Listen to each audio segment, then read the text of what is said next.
Hi everyone, today I'm going to show you on how to make a mermaid skirt with a tail behind. So if you want to know how I'll be going about it, keep on watching. I'll be demonstrating on a small piece, so you're going to follow up this process to create up your own skirt. First thing I will do is to go ahead and fold my fabric right side facing each other. The next thing I'm going to do is to go ahead, I'll be drawing a straight line, which is going to be my waistline. After doing so, I'll take around my waist and divide it by 4. Mine is 28. 28 divided by 4 is going to give me 7. I'm going to mark my hip deep line, which is 8 inch. I'm going to go ahead, connect it up with a straight line. I'll come on this my hip deep line. I'll divide around my hip by 4. Around my hip is 36. 36 divided by 4 is going to give me 9 inch. I will mark that up and take note that I will not be adding any dart for on my front piece, so I'll just go ahead and connect that up. After doing so, I'm going to measure from the waist to the knee line, which is 20, and mark that up. I'll connect it up with a straight line. The next thing I'm going to do is to go ahead now. I'll take whatever I have on my hip deep line, 1/4 of my hip deep line, minus 2 inch. From the 9 inch minus 2 inch, I'll be left with 7 inch. I'll go ahead and mark that up and I'm going to connect it. I'm going to measure now from the waist to the length of this top, which I'm going to work with is 32, and I'll connect it up with a straight line.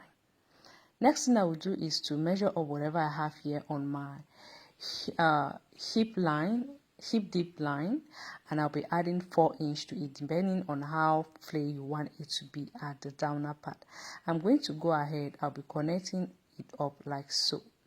After doing so, what I'm going to do is I will come here at this downer part. I'm going to go up by 1 inch, but you can go up to 1.5 inch. I'm going to go ahead and connect it up, and I'll cut that up. The next thing I'm going to do is I'm going to slant down my front piece by 1 inch. That's for it to be fitted well around the waist.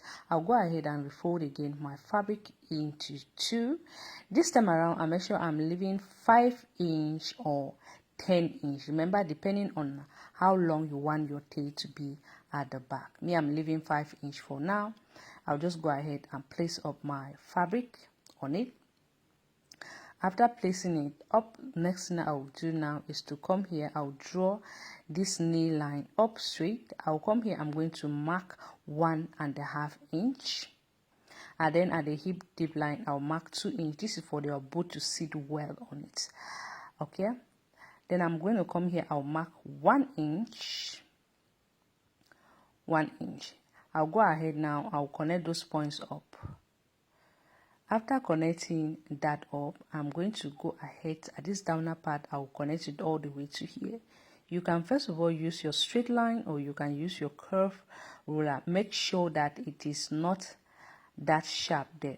After doing so, what I'm going to do is I'll have to connect it all the way to that part that you can see me connecting up like this. Next thing we're going to do is to go ahead. We'll be cutting that up.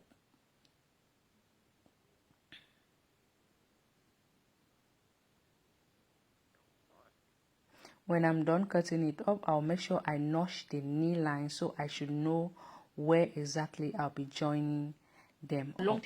After doing so, what I'm going to do is I'll come here at this downer part. I'll go up by 1 inch because I don't want it to be sharp. I want it to be in a form of a round at the downer part, as you can see. The next thing I'm going to do is to place right side facing each other. I'll go ahead and pin that up. I'll do the same thing here, pin that up. Now I'll also pin up the back. I'll be creating my dart of half inch both sides.